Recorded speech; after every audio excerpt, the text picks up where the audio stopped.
Morning. Down to 9%, 8% battery. I did lose my nice wool glove, so I'm sleeping with these. I've slept 7 hours. You know, my lips are cracked and I just knocked over my water, but yeah, I slept an hour, woke up, went to the toilet, and then slept 6. What is up with that? Wow. That's the first since I left the cow. Yeah, alright. And I've taken lessons, because before, at this temperature, I would be in the bag and coming up with all these techniques. And then, because of the -20 places, I was just sleeping fully clothed. Well, I've taken that, but then I would still sleep bad because it's -20. But now I've taken that technique into the -5 place, and it actually works out just fine. It's quite pleasant. You know, at -20 is nothing you can do, really, to have a good night's sleep. You're just trying to not die. But at -5, with all this clobber on, that just kind of makes it like a regular day. At like 15 or 20 or 25. So, yeah. Slept. Feel a bit weird. So, yeah, I'm going to go for breakfast and come back and get ready in a relaxed way. I'm not going to breakfast ready. Get my power bank and then start the 23k trek down to Namche. See you later. Check this out. Outside my window, there is a million, like, chaffinches or something. Millions of them. It's like a swarm.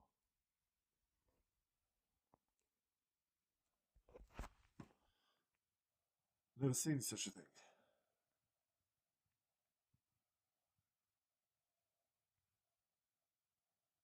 It's like a Hitchcock movie. Oh, what happens when I go out there? I'm going to get attacked. So I got my band-aids on from yesterday, but a little bit worried that I didn't wash them or anything. I didn't even wash it with water at the time because I was just talking to Luke. And now, okay, I've wet wiped them here, but it might be a bit late and all that like dust and yak poo all over it. And this has been the least of my problems until now. But we can go to the toilet, and you're not exactly doing high fiber, high protein numbers. And you have to use the toilet paper and put it in the bin.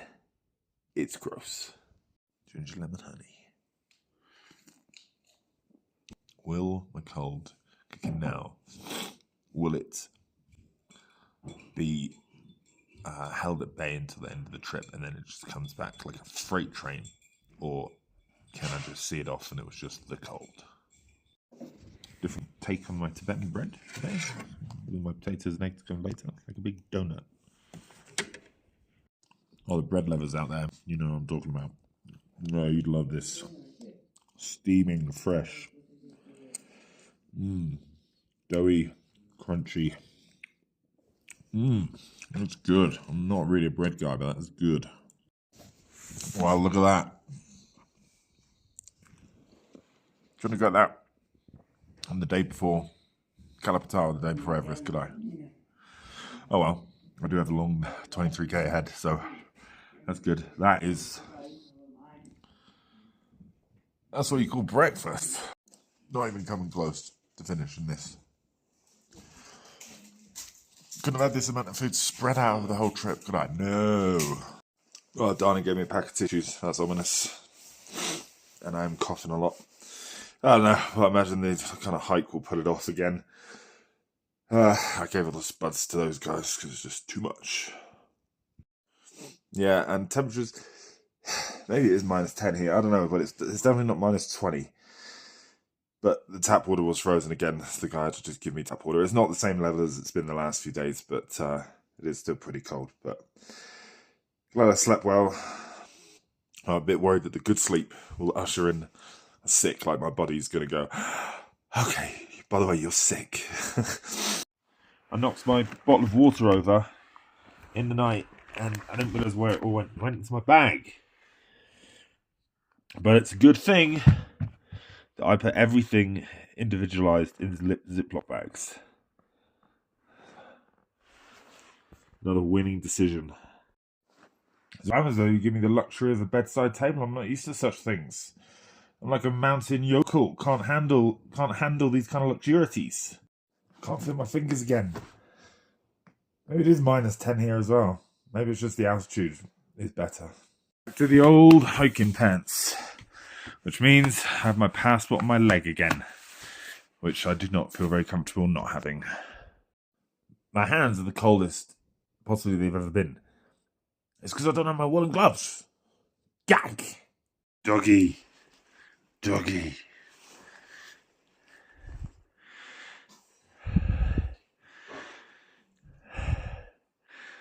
I should wash my hands. Scratching his belly just now. Oh no. Hey. Well, I've got to do the obligatory leaving shot, even though I can't feel my hand in the slightest. I miss my Taobao woolen gloves. Bye, doggy. Bye. Gave him one of my meat sticks. Hope he appreciates it. Half. I mean, let's not get carried away. And now he's with us for a while. Bless. Namche, then the next day down to Lukla. Penultimate day in the Himalayas.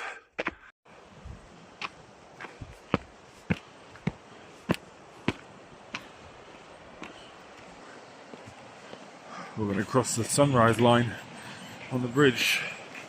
But this is a new bridge, quote unquote for me. Also feels like quite a new bridge, newish in general. Don't drop the phone.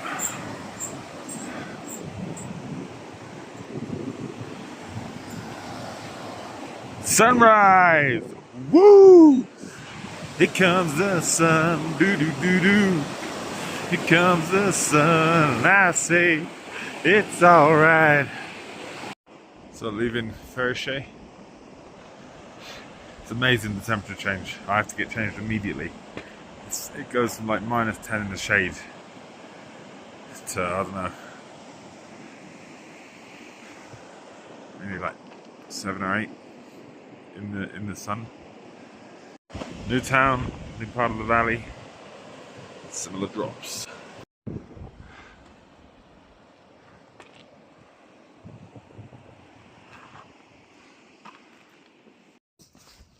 So this is the driest, dustiest place I've ever been. Put lip balm on about 4 or 5 times a day, a couple of times at night. I don't use any. His lips are fucked. 5 meters anymore, but man, I'm still at 4 something.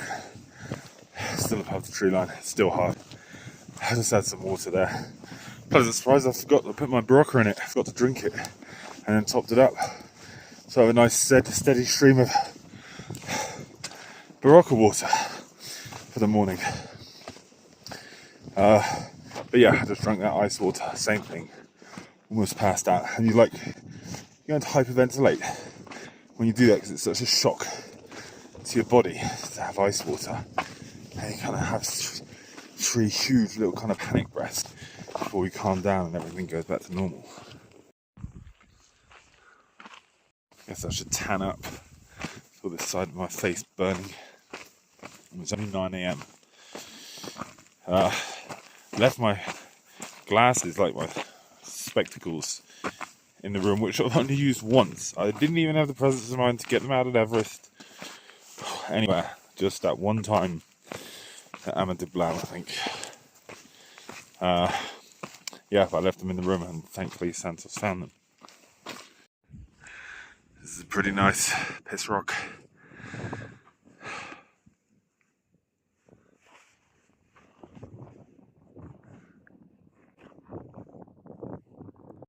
Shame, man. It's all going to be over 48 hours. I was just sitting here taking it all in, and I thought I'd show you what it looks like from just under my brim. And the brim just keeping the sun out. And that's my view.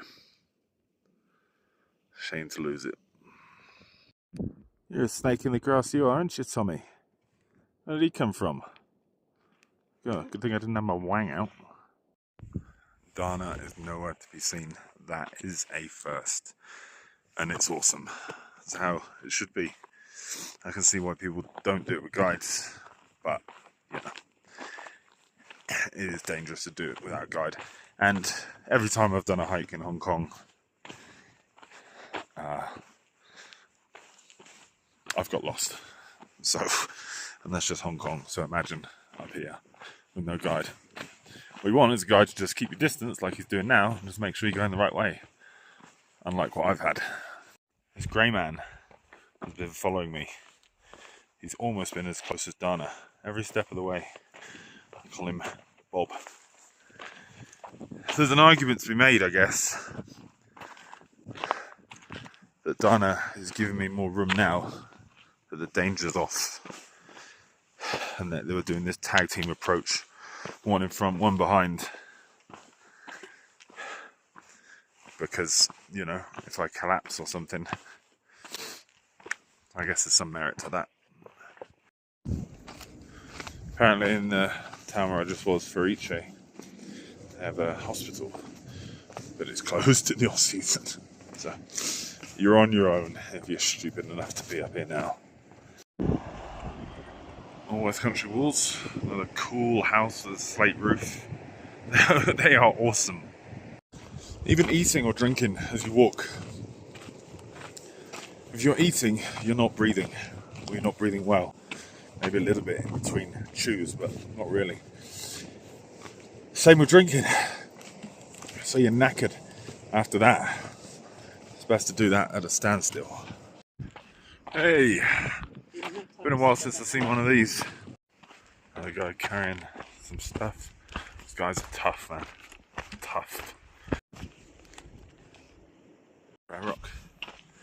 One good thing of having Dana so close is that he has picked up my glove about 10 times and I've not realised I've dropped it.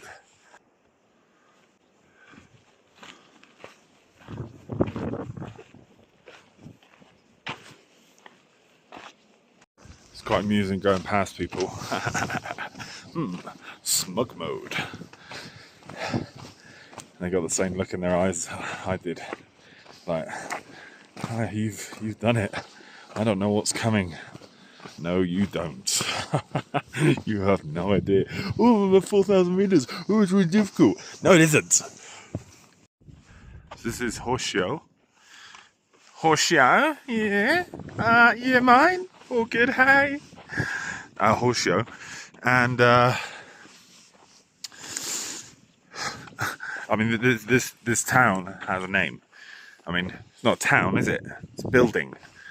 Anyway, this building town is Horseshoe, and the next town is Samari, where we've already been. So this is the end of new ground. Namaste.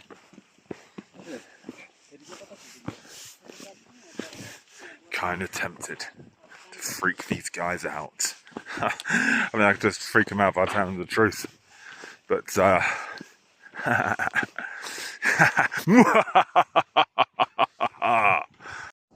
I'm back to single layer hiking. It's getting hot. Still have my thermal bottoms on underneath. Oh, I didn't think this day would ever come. Starting to think I just imagined it. And going to go shorts on. Landing configuration. See this filth. I had a wet wipe shower up to about there because I didn't want to take my thermals off completely. I just pulled them up. Didn't get to that grossness. This feels weird with the thermals up above my knees. It's a bit odd. And the hands below my knee. A bit weird. Get used to it, I guess. This is literally a walk in the park in comparison. Even though it's 23 k's, it feels like nothing. And we're nearly halfway.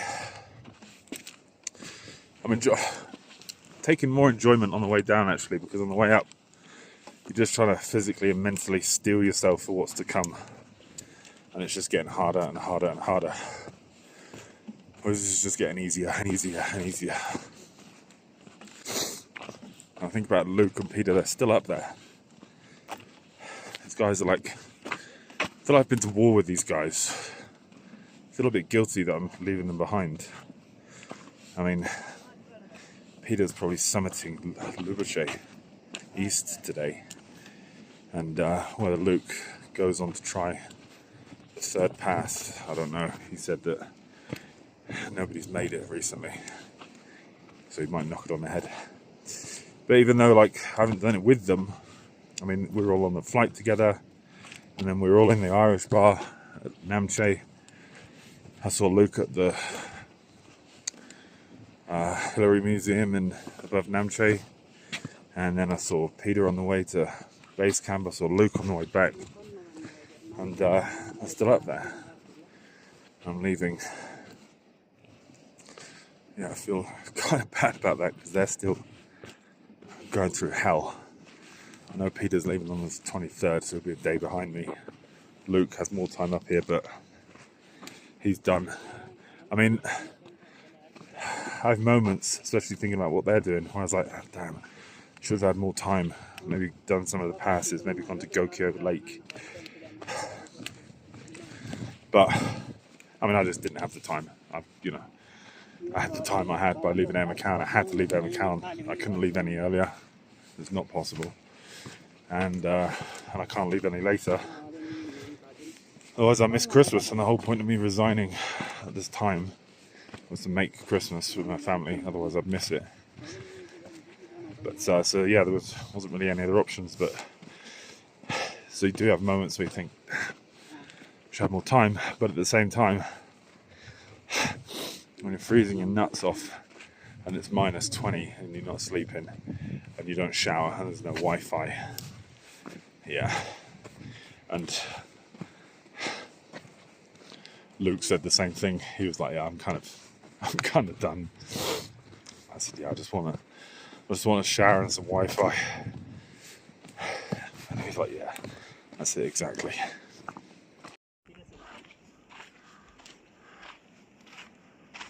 Back to Samari.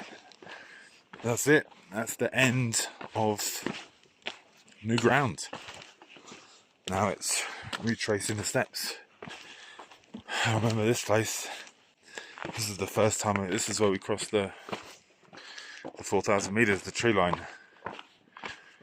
This is where first time I got lightheaded and dizzy at lunch.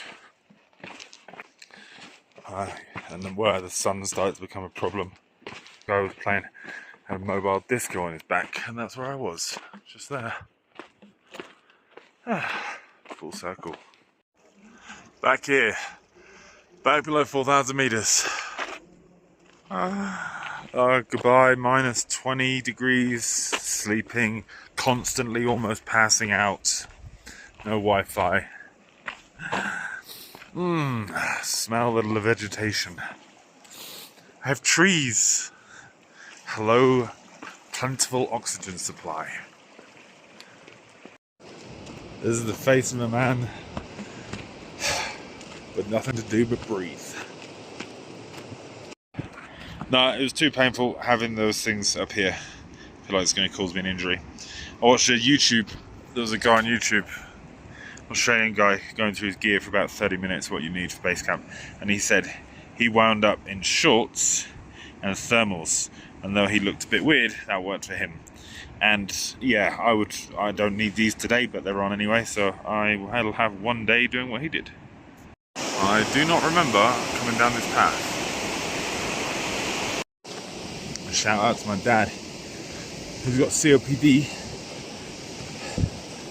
which makes it really difficult for him to walk without getting out of breath and stuff. So shout out to your dad. You got somebody who a little bit knows what you go through. Cheers. Bokche up ahead. It's kind of different doing things this way though.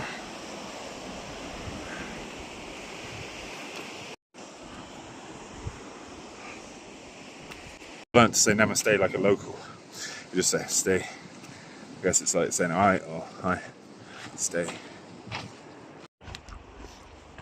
I'm sweating again. An unusual sensation. Back to the wall of prayers. On the left side though. Although I was on the last side, but you know what I mean. I get tired of filming yaks. Although these are possibly just cows. No, they're yaks. Note to self, I want one of these doggies. I just had them tell me where to pee.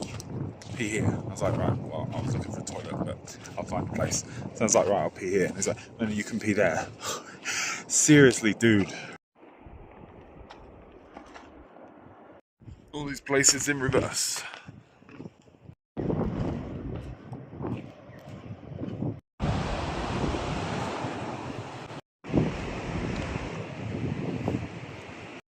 And we're back at Milingo, where we stayed. Where was the first night where it got really cold and miserable and facilityless. This is where I passed Jenny and Kayesh just on the way to Milingo. And she only made it one notch further. I was just thinking, I really need to, because I was hiking in Hong Kong in preparation for this. It's not something I usually did. I was thinking, oh, when I get back, I have to make sure I go to Hong Kong at least once a month and do a new hike. Oh no, no more Hong Kong, no more Macau. Eee! So I kicked the sand, said it was like Stradbroke. And it's easy to forget that even though you're not at kind of death levels, you're still hiking up a really big hill at like 11,000 feet or something. Still not easy. Along with the Khumbu Icefall, I think that's my favourite place on the trip.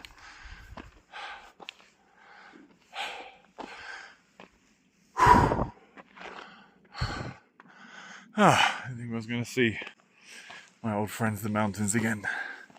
I forgot about seeing Everest again. I'm a de blam.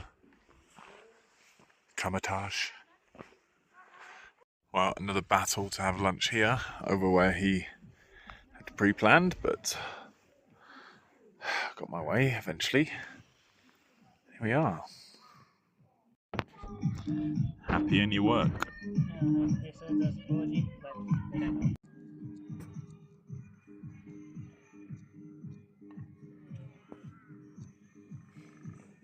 Well, that has to be the best ginger lemon honey I've had in the best location.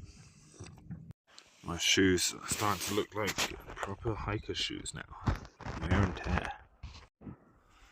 Best lunch spot ever, for sure. Actually remember to put on my glasses. So I'm very tempted for the mac and cheese. I've gone for the mushroom veg lasagna. Something I forgot to do last time is the Everest View Hotel from here.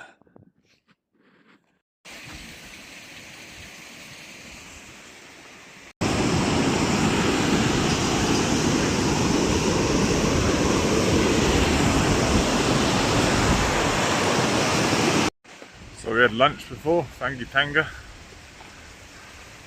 That's where I fixed up my knee first time around. Where I messed around with the yaks. It's also where I complained about going downhill for about half an hour, which means y'all know what's coming next.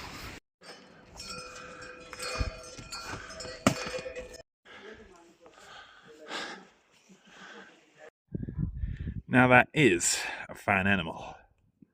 Damn, I've been head down for a couple of hours and I've just been surrounded by trail and trees. I'm a de blam. Will I ever see you again? Looks like I won't see Everest again. That's the end of Lhotse, pretty much. It's always how I imagined Canada would be. Apart from maybe without that. I wouldn't say I've been cured, but I think doing this has severely helped my fear of heights.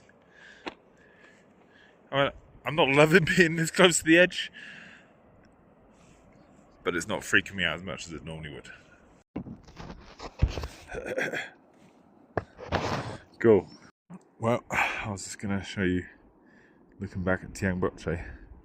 That guy was very excited that I was taking this picture, so that happened as well. And then we had a nice little shake. This is all going to be gone soon.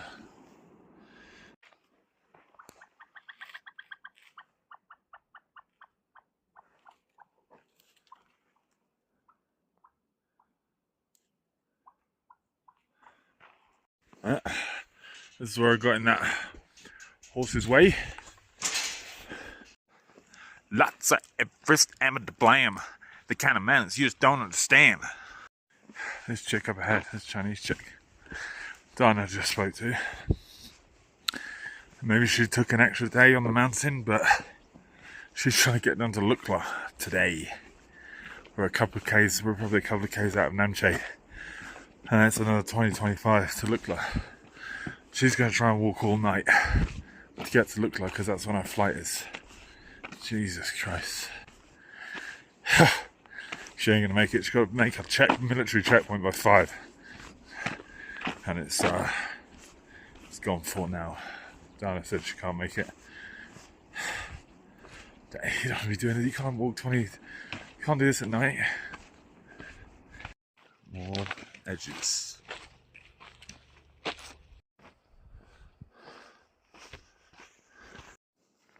Dan. Hello. Nice Crazy to meet you. chick.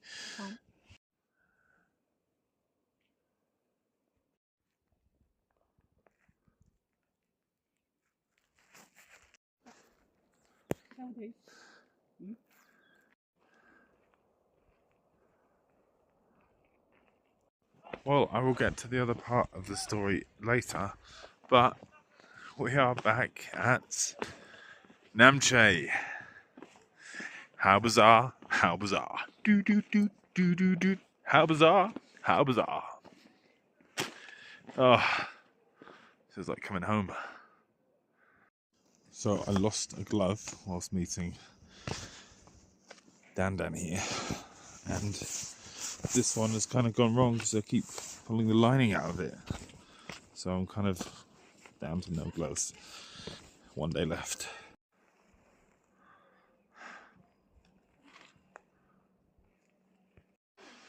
That's where I got my stick.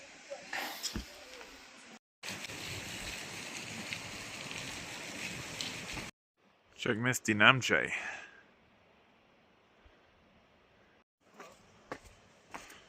That would be the cloud cover I saw rolling in.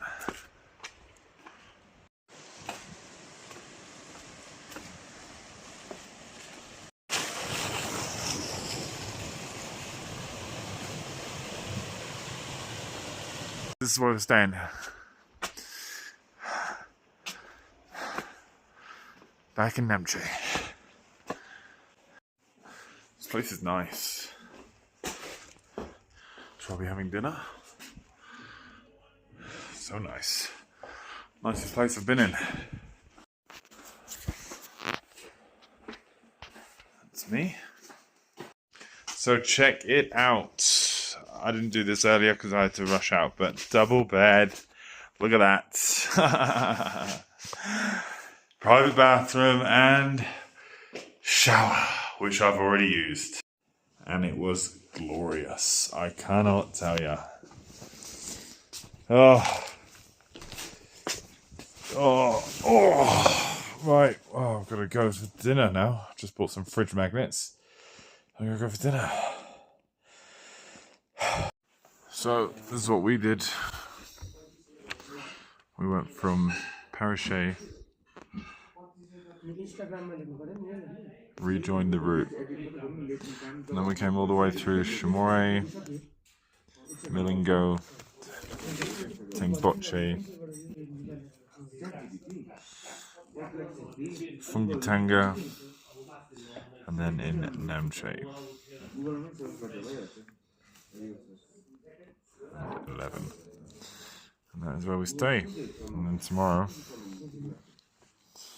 all the way down to Lukla.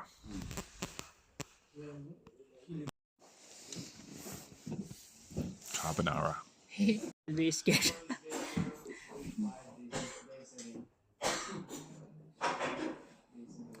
91. Oh. Alright, well, I'm back in Namche. I was going to go to the Irish again, but he said he might close about 9 or 10, and it is 9, and he's put the sign in front of the door, so I guess not.